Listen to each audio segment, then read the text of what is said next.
Bonjour, dans cette courte vidéo, je veux voir avec toi comment je fais pour déterminer les valeurs associées lorsque l'équation, elle est écrite sous sa forme canonique.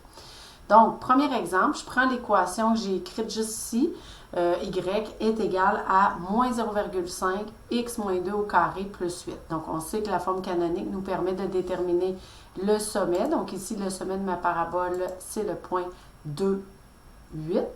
Et là, j'aimerais aller chercher mes abscisses à l'origine, mais d'une façon algébrique. Donc là, comment je fais? Je fais comme d'habitude. Je sais que mes abscisses à l'origine, ce sont les valeurs de x pour lesquelles le y vaut 0. Donc, algébriquement, avec mon équation, ce que je dois faire, c'est d'égaliser mon équation à 0. Donc, c'est ce que je fais. Lorsque j'ai la forme générale, ce que je te conseillais de faire, c'était de factoriser ou d'utiliser la formule quadratique. Ici, tu as toujours l'option de transformer ta forme canonique à la forme générale. Par contre, tu peux utiliser la forme canonique. Puisque sous forme canonique, ton x, là, il n'est pas au carré, c'est la parenthèse qui est au carré, on peut utiliser nos stratégies de résolution d'équations. C'est-à-dire, dans ce cas-ci, tentons d'aller isoler le x. Donc, d'abord, on effectue les opérations en commençant par enlever ce qui est additionné ou soustrait. Donc ici, on va soustraire 8 de chaque côté. J'obtiens donc à partir de là, moins 8 est équivalent au résultat de moins 0,5 fois x moins 2 au carré. Ensuite, je vais enlever le facteur multiplicatif, dans ce cas-ci, le coefficient du a. Donc, je vais diviser par ce facteur-là. Donc, je divise de chaque côté par moins 0,5. J'obtiens comme valeur à gauche, j'obtiens 16 est équivalent à mon binôme au carré. C'est à ce moment-ci que je vais voir apparaître mes deux solutions, puisqu'à l'étape suivante, je dois effectuer la racine carrée de chaque côté. Et on sait que quand on évalue la racine carrée d'un nombre, on doit toujours donner le résultat positif, dans ce cas-ci qui est 4, mais ça peut aussi être moins 4 qui a été élevé au carré. Donc à cette étape-ci, on va voir nos deux solutions apparaître, c'est-à-dire une équation qui va être égale à la racine positive de 16 et un résultat qui va être égal à la racine négative de 16. Donc, dans ce cas-ci, je vais écrire que la valeur de x moins 2 est égale à la racine de 16 qui est 4, ou que le x moins 2 doit être égal au résultat de moins 4. Et là, je me retrouve avec deux équations du premier degré. Donc, je vais isoler la valeur de x dans chacune de ces équations-là pour obtenir le premier x qui est 6 et le deuxième x qui va être moins 2. Allons confirmer sur mon graphique. En effet, le premier abscisse est moins 2 et la deuxième abscisse est 6. Donc, on peut utiliser la forme canonique comme elle est écrite là pour trouver les valeurs de x connaissant y. Est-ce que je peux m'en servir pour aller chercher les valeurs de y connaissant x? Exemple, si je te demande d'aller évaluer lorsque le x vaut 7, par exemple, est-ce que tu pourrais me donner la valeur du y? Bien sûr.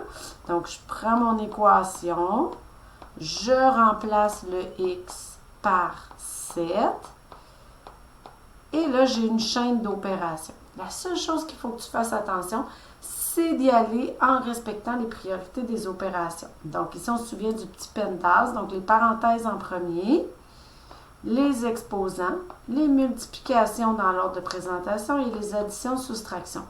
Donc, je vais aller dans l'ordre. Si j'effectue le calcul à l'intérieur de la parenthèse, 7 moins 2, ça me donne 5. Ensuite, je vais effectuer l'exposant 2. On se souvient que c'est 5 fois 5 au carré, 5 fois 5 qui est 5 au carré qui donne 25. Dans le cas où ton résultat est négatif, ton résultat va devenir positif. Ensuite, la multiplication. Donc ici, ça va me donner moins 0,5 fois 25 qui donne moins 12,5. Et ensuite, on va retrouver la valeur de mon y qui va me donner, dans ce cas-ci, moins 4,5. Qu'est-ce que je viens de trouver? Je viens de trouver la valeur de y lorsque x vaut moins 7. Sur le graphique, ce que je recherchais dans ma situation ici, c'est quand le x vaut 7, quelle est la valeur de mon y? On a obtenu que c'était moins 4,5, c'était le point juste ici. Donc, j'utilise la forme sous la forme qui nous a, notre équation sous la forme qui nous a été donnée. Autre question qu'on me pose souvent, c'est est-ce que je suis capable de répondre à la question, supposons que je te dis que le Y, dans ma situation, serait égal à 6, par exemple. Est-ce qu'on peut trouver pour quelle valeur de X le Y vaut 6? Ben oui, on a juste à remplacer le Y par 6, puis on va effectuer les mêmes opérations que lorsqu'on est allé chercher les abscisses à l'origine. C'est-à-dire, je vais garder ma forme d'écriture comme elle est là, puis je vais isoler mon X. Donc, je vais soustraire 8, je vais obtenir moins 2 est équivalent au reste des opérations. Ensuite, je vais diviser par mon coefficient. Donc, je vais diviser par moins 0,5. Je vais obtenir 4 est équivalent à x moins 2 au carré. C'est à ce moment-là où je vois apparaître mes deux solutions. Donc, ma parenthèse va être égale à la racine positive de 4, c'est-à-dire 2. Et ma parenthèse va être égale à la valeur négative, c'est-à-dire moins 2. Je me retrouve avec deux équations avec un seul inconnu. Donc, je vais isoler cette variable-là. J'obtiens que le premier x est 4 et que le deuxième x est 0. Qu'est-ce que je recherchais ici dans ma situation?